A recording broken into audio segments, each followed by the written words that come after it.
Coach, week 2 back. You ready? Yeah. You good? Okay, sorry. Week 2 back. What's it like getting the guys back out there? What do you think is their response? I'm going to talk about coaches. You got to get them started again. Some of the habits that we're beginning to acquire week 1. You kind of forgot a few of those things, but you just got to.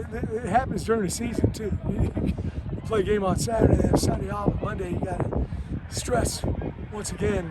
Things are important in the program, but they've done a good job. I've been very pleased with the student athletes and how they've embraced change. That's difficult sometimes for guys 18 to 22, but they've been sensational. Really, just watching you guys go about your business today, it's a fast pace, it's a high energy. That's always been kind of your style. Yeah, we want to be very organized. We don't want to waste time. We're not out here for, some people come out and practice for 3 hours.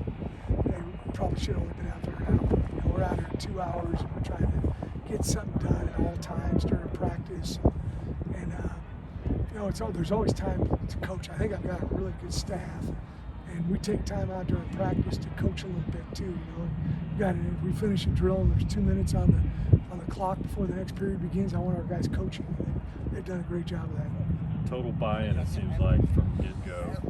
On the short time you've been here, these players, they listen and they want to respond. Yeah, they've been great. I'm very brutally honest with them, and they respect and accept that. And I've had next to zero issues, and they've been outstanding. I've really enjoyed working with these guys.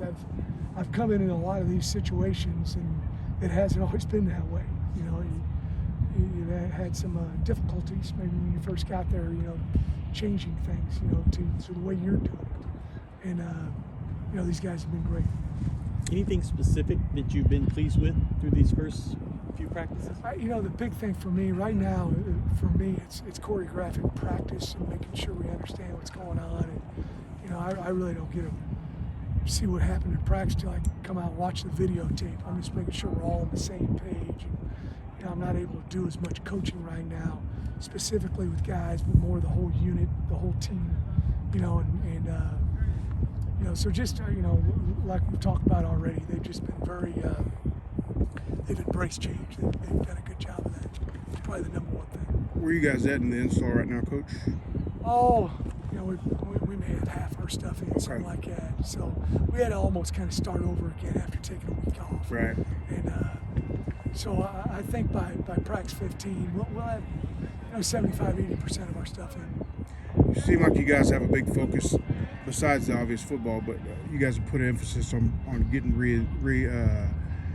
in touch again with former players, and it's been a big thing for you guys to get them back. We've seen them out here pretty much every practice. There's been somebody. Big deal. I've always done that every place I've ever gone. They're the foundation of the program. All the guys that played for you, and I've got a guy that played for me 4 years in 2 Miamis with the Philadelphia Eagles. I met Greg the other night. I called him and asked him about Greg Wood. And he said, what a great guy. Greg said the same thing about him. Pepe's out here. David's getting ready to go to the big NFL deal coming up. We've had a lot of guys that have been out here to practice. And, we're going to have a big reunion with all the alums, former Letterman, on Friday, April the 12th. And we've sent a bunch of literature out to them about it. And I think we'll have a huge crowd. I think we'll have 200-300 guys that will come back. So that's always neat. I love hearing stories. I'm a football junkie, so I love hearing stories about Coach Yeoman and what he did, and Coach Sumlin, Coach Herman, and all the great coaches that have been here at the University of Houston. I'm trying to get some of those coaches back too. I've got a few of these slogans like play through the whistle and Cougs don't beat Cougs. Talk about what that means to install that sort of philosophy from day one. Well, years ago I went to a clinic and a guy named Don James spoke, and he was at the University of Washington, won a national championship there, and he talked about if you want to become a head coach, you got to have a philosophy. And this was before I was a head coach. It was when I was an assistant with Coach Randleman at Sam Houston State. Randy was there at that time, but one of the things we talk about is, with a turnover takeaway margin, we won 86% of our games. We win +1 or better.